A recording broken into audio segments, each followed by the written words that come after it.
উদ্দেশ্যে পাঠিয়েছিলেন, সেটা হলো আল্লাহর জমিনে আল্লাহর দ্বীন প্রতিষ্ঠা করা। সুতরাং যদি কোন কুলাঙ্গার বলে ইসলামী খিলাফত প্রতিষ্ঠা করা ফরজ না, তাকে আমরা বয়কট করব, তার কথা আমরা শুনবো না। যদি সে আলেম হয়, মনে করেন যদি সে আলেম হয়, বলল ইসলামী খিলাফত প্রতিষ্ঠা করা ফরজ না, একজন প্রসিদ্ধ আলেম বলে দিল, সবাই তাকে চেনে, মনে করেন অনেক পরিচিত মুখ বলল ইসলামী খিলাফা প্রতিষ্ঠা করা আবশ্যক না, এ কথা আমরা মেনে নিব? তাকে আমরা কুলাঙ্গার বলতে দ্বিধাবোধ করব না। কারণ যারা বলে ইসলামী খিলাফা প্রতিষ্ঠা করা ওয়াজিব না, ইসলামী খিলাফা চাই না। আর একজন পীর সাহেবের কথা বলবো, ভাই ভুল বুঝবেন না, আল্লাহর জমিনে হক পীরও আছে, বাতিল পীরও। এক পীর সাহেব এক মাদ্রাসায় গিয়ে বলেছে, আপনারা কি খিলাফা চান? সবাই বলবে ইসলামী আইন কে না চায়? সবাই বলেছে হ্যাঁ অবশ্যই চাই। ওই কুলাঙ্গার পীর বলেছে আমি ইসলামী খিলাফা চাই না। আমার ভাই দোস্ত, বুঝে থাকলে বলুন তো, উনি পীর সাহেব হতে পারে, কিন্তু আল্লাহর জমিনে আল্লাহর দ্বীন প্রতিষ্ঠার বিরুদ্ধে গেলে একজন মানুষ মুসলিম থাকে, সে কি হয়ে যায়? উনি বলে আমি খিলাফা চাই না। অনেক বড় একজন, বললেই চিনবেন। এজন্য আমার ভাই দোস্ত, আমাদের দায়িত্ব মৌলিক জ্ঞান, মৌলিক ইসলামের যে মৌলিক বিষয় ব্যাখ্যা করা। কারণ আপনি যদি ইসলামের উপর থাকতে চান, সত্যের উপর থাকতে চান, বিভিন্ন ইমান চোর আপনার ইমানকে চুরি করে আপনার ভিতরে কুফরি ঢুকায়া দিবে। এজন্য দোস্ত, ইমানকে বাঁচাইতে হবে না? শুরুতে কি বলছিলাম? আমরা কার গোলাম? না তাগুতের গোলাম? আল্লাহর গোলামি কোন সিস্টেমে করব? আল্লাহর রাসূলের সিস্টেমে করব। তাহলে সংক্ষিপ্ত দুটি কথা চয়, আমরা আল্লাহর গোলাম, রাসূলের অনুসারী। বলেন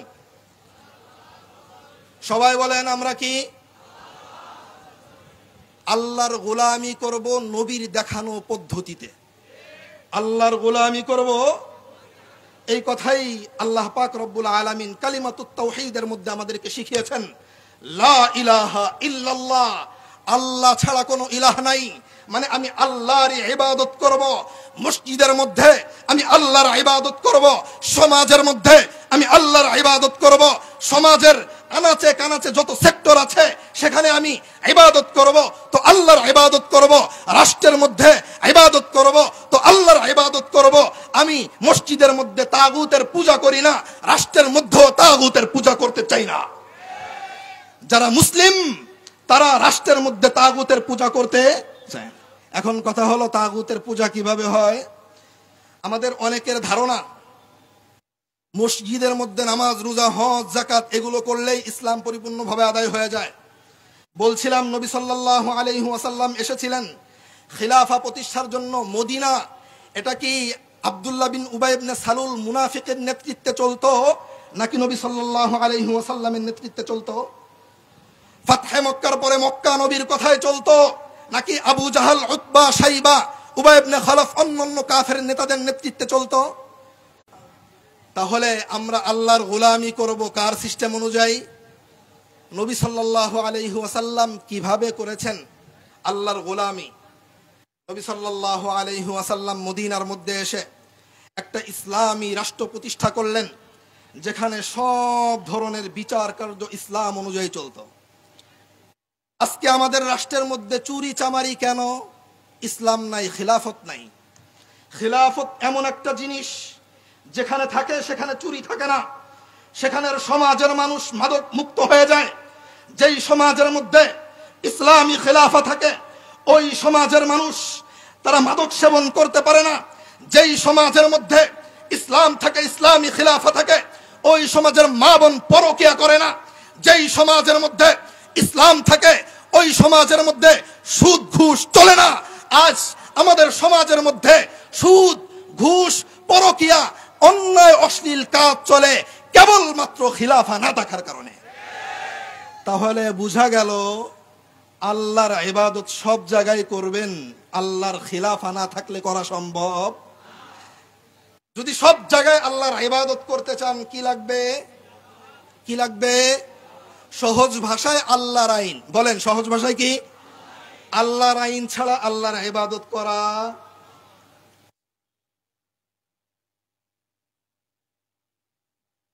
তাহলে আমার ভাই ও দোস্ত, আজকে সমাজের মধ্যে আপনি বলবেন কিভাবে উঠে যাইতো, একটু বুঝান।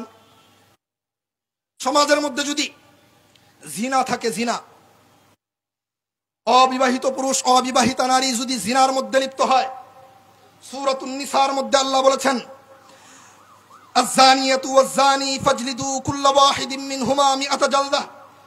জিনাকার পুরুষ জিনাকার নারীকে 100 বেত্রাঘাত মেরে দাও। কে বলেছেন? আর তাগুতের শাসন কি? তাগুত কি বলে? তাগুত বলে জিনা করলে জেলখানায় আটকায় রাখো। তাগুতের এই নিয়মের কারণে জিনাকার আরো বড় জিনাকার হয়ে বের হয়। কিন্তু আল্লাহর নিয়ম থাকলে জিনাকার কি হয়ে যাইত? দেখেন, 100 বেত্রাঘাত যদি মনে করেন এই এলাকার আব্দুল করিমের মেয়ে, সে আরেকজনের মেয়ে ছেলের সাথে জিনা করেছে, অবিবাহিত পুরুষ অবিবাহিতা নারী জিনার মধ্যে লিপ্ত হয়েছে, ইসলামের পক্ষ থেকে বলা হবে তাকে বড় যে মাঠ আছে তার মধ্যে উপস্থিত করো। ওয়াল্যাশহাদা আযাবাহুমা তাইফাতুম মিনাল মুমিনিন। সবাই যেন তাদের শাস্তি দেখে, সবার সামনে উপস্থিত করে 100 বেত্রাঘাত যদি মারা হয়, তাহলে অন্য যারা আছে, অন্য মা বোন যারা আছে, তারা যখন দেখবে অমুকের মেয়ে অমুক জিনার মধ্যে লিপ্ত হওয়ার কারণে তাকে 100 বেত্রাঘাত দেওয়া হয়েছে, অমুকের ছেলে অমুক জিনার মধ্যে লিপ্ত হওয়ার কারণে 100 বেত্রাঘাত দেওয়া হয়েছে, কি মনে হয় জিনা থাকবে না কমে যাবে? এই শাস্তি শুধু সাধারণ মানুষের জন্য না, সবার জন্য। কোন মন্ত্রীর ছেলে যদি জিনার মধ্যে লিপ্ত হয় তাহলেও 100 বেত্রাঘাত, যদি কোনো মেম্বারের ছেলে জিনার মধ্যে লিপ্ত হয় তাহলেও 100 বেত্রাঘাত। এমনকি কোন আলেমও যদি জিনার মধ্যে লিপ্ত হয়, সবার সামনে উপস্থিত করে 100 বেত্রাঘাত লাগায়া দাও। এটা কার বিধান? এই বিধান কি মনে হয় এই বিধান যদি থাকতো, সবার সামনে উপস্থিত করে জিনাকারকে 100 বেত্রাঘাত, জিনাকার নারীকে 100 বেত্রাঘাত, আমাদের সমাজে জিনা থাকতো? আজকে সমাজের মধ্যে জিনা কেন? ইসলামী খিলাফত নাই বলে। বলেন সমাজের মধ্যে জিনা কেন? রাষ্ট্রের মধ্যে জিনা কেন? আরে যারা জিনা দূর করবে তারা নিজেরাই জিনার মধ্যে লিপ্ত ছিল। যারা জিনা দূর করবে তারা নিজেরা জিনার মধ্যে লিপ্ত।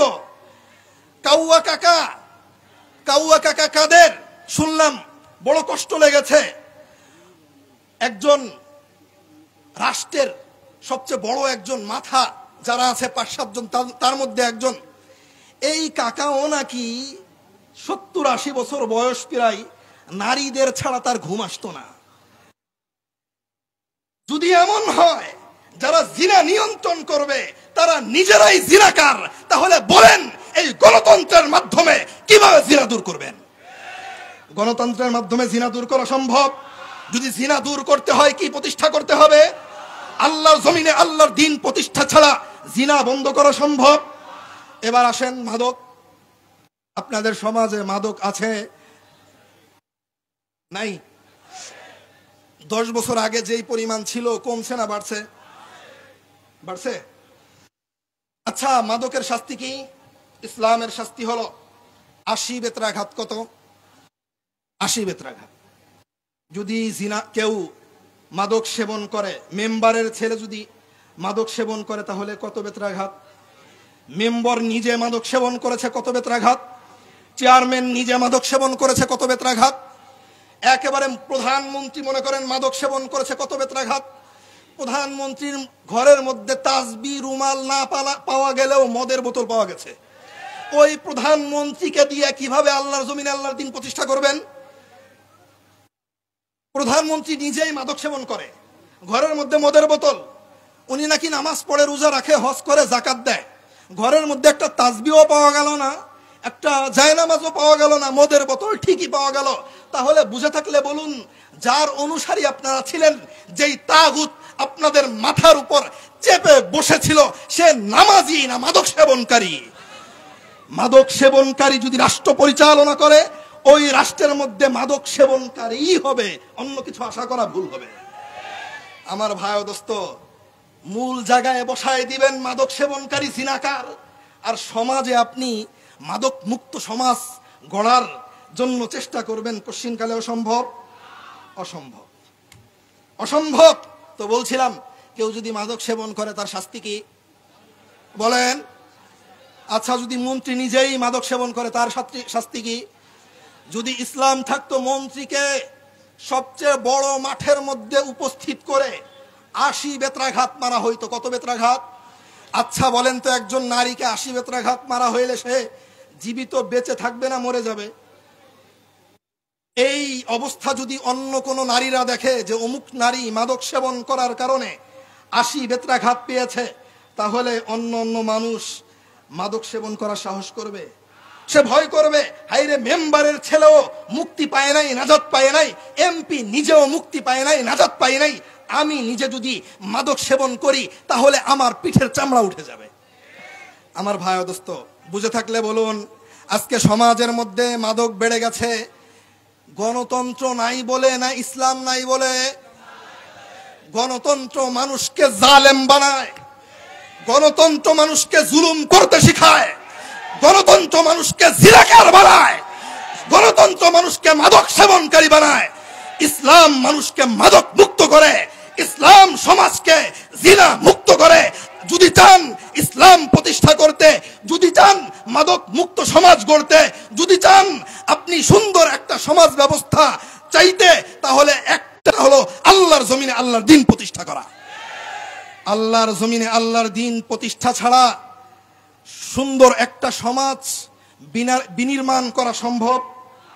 তাহলে বুঝে থাকলে বলুন, আমাদের সমাজে মাদক ভরে গেছে কেন? গণতন্ত্র নাই বলে না ইসলাম নাই বলে? অনেকে বলে দাড়ি টুপি নিয়েও ইসলামের লেবেল লাগায়া বলে গণতন্ত্র সংরক্ষণ করব। সম্মানের সাথে বলি, পায়ে হাত দিয়ে বলি, আল্লাহর ওয়াস্তে অপব্যাখ্যা করবেন না, আল্লাহর ওয়াস্তে অপব্যাখ্যা করবেন না। গণতন্ত্র প্রতিষ্ঠা হয়েছে ইসলামকে ধ্বংস করার জন্য।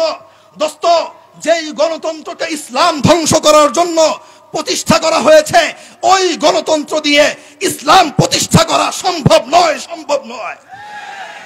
ইসলাম প্রতিষ্ঠা করতে হইলে আল্লাহর রসুল যেভাবে ইসলাম প্রতিষ্ঠা করেছেন ওইভাবে করতে হবে। শুরুতে বলেছিলাম, আমরা কার গোলাম? কার অনুসরণ করে? ইসলামী খিলাফা প্রতিষ্ঠা করা এটা আল্লাহর গোলামি না? এই গোলামি আমরা করব নবীকে অনুসরণ করে না গণতন্ত্রকে অনুসরণ করে? নবীকে অনুসরণ না করে যদি এই গণতন্ত্র পূজা করি, তাহলে ইসলাম প্রতিষ্ঠা করা সম্ভব? অপব্যাখ্যা দিয়ে এখন সময় না, এখন কোনোভাবে পারা যাবে না। আরে ভাই, আমরা যে অবস্থায় আছি, নবী সাল্লাল্লাহু আলাইহি ওয়াসাল্লাম আরবের মধ্যে যখন এসেছিলেন, যখন সত্য কথা সবার সামনে সুন্দরভাবে বলেছিলেন ইয়া আইয়ুহান নাস, হে মানুষ, কুলু লা ইলাহা ইল্লাল্লাহ তুফলিহু, তোমরা লা ইলাহা ইল্লাল্লাহ বলো, নাজাত পেয়ে যাবা। যেমনি ভাবে কাবার মধ্যে আল্লাহর ইবাদত করো, কাবার বাহিরেও আল্লাহর ইবাদত করো, রাষ্ট্রের মধ্যেও আল্লাহর ইবাদত করো, তাহলে মুক্তি পায়া যাইবা। নবী সাল্লাল্লাহু আলাইহি ওয়াসাল্লাম এই কথা বলেছিলেন। আমাদের সমাজের চাইতে খারাপ সমাজ ছিল না ভালো সমাজ ছিল? আমাদের সমাজ ভালো না ওই সমাজ ভালো ছিল? আমাদের সমাজ ভালো বেশি, ওই সমাজ খারাপ বেশি ছিল। ওই সময় নবী সাল্লাল্লাহু আলাইহি ওয়াসাল্লাম ওয়ানলি ওয়ান দাঁড়ায় বলেছেন, হে দুনিয়ার মানুষ, তোমরা যদি মুক্তি চাও, লাজ উজ্জা দেব দেবী অন্য কোন তন্ত্র মন্ত্র দিয়ে শান্তি পাবে না। শান্তি যদি চাও তাহলে লা ইলাহা ইল্লাল্লাহর পতাকা তলে আসো। এখনো একই কথা, যদি শান্তি চান লা ইলাহা ইল্লাল্লাহর পতাকা তলে আসেন। লা ইলাহা ইল্লাল্লাহর পতাকা ছাড়া, লা ইলাহা ইল্লাল্লাহর পতাকা ছাড়া খোদার কসম ইসলামী খিলাফা প্রতিষ্ঠা করা সম্ভব নয়। মুহাম্মাদুর রাসূলুল্লাহর অনুসরণ ছাড়া ইসলামী খিলাফা প্রতিষ্ঠা করা। সুতরাং গণতন্ত্রের অপব্যাখ্যা করার দরকার নেই, গণতন্ত্রের দালালি করার দরকার নেই।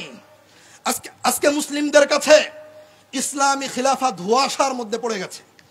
কারণ আমাদের মতো দাড়িওয়ালা টুপিওয়ালারা যখন খিলাফতের উল্টো ব্যাখ্যা করে,